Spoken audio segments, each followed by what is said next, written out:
Paano kumilos si Lord kapag feeling mo iniwan ka na ng lahat? Alam mo yung pakiramdam na feeling mo iniwan ka na ng lahat. Wala ka ng ibang matakbuhan. Lahat ng inaasahan mong nandiyan, pamilya mo, kaibigan, yung mga taong inaakala mong nandyan palagi para sa'yo, unti silang nawala. Pero alam mo, minsan, sa mga ganong moments, dun pala kumikilos si Lord ng pinakamakapangyarihan. Gusto kong i-share kung paano ko nakita si Lord kumilos nung feeling ko mag-isa na lang ako. Dumating ako sa point na akala ko tapos na sa akin lahat. Alam mo yung tapos na lahat. Wala akong karamay, wala akong pwedeng lapitan.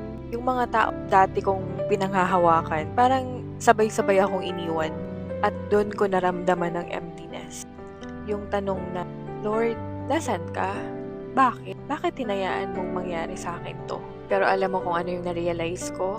Minsan tinatanggal ni Lord yung mga tao o bagay na sobrang kapit natin para siya lang yung matirang nandyan. Akala ko tahimik siya, pero ang totoo, kumikilos pala siya sa likod ng katahimikan. Yung mga oras na wala kang makausap, dun ka pala tinuturuan ni Lord kung paano makipag-usap sa Kanya. Yung mga araw na akala mo walang nagmamalasakit, dun mo pala mararamdaman na si Lord palang sapat na. Kaya minsan hindi natin kailangan ng sagot agad. Ang kailangan natin, pasensya. Pasensya niya. So habang unti-unti akong nagtitiwala ulit sa Kanya, napansin ko, unti-unti rin niyang binabalik lahat. Hindi man yung mga taong nawala, pero pinalitan niya ng mga taong totoo, ng kapayapaan at panibagong lakas.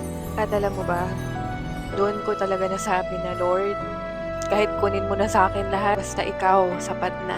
Kaya kung dumadaan ka sa ganitong seasons, gusto kong sabihin sa'yo, hindi mo kailangang questionin kung bakit nangyari ang lahat ng yon.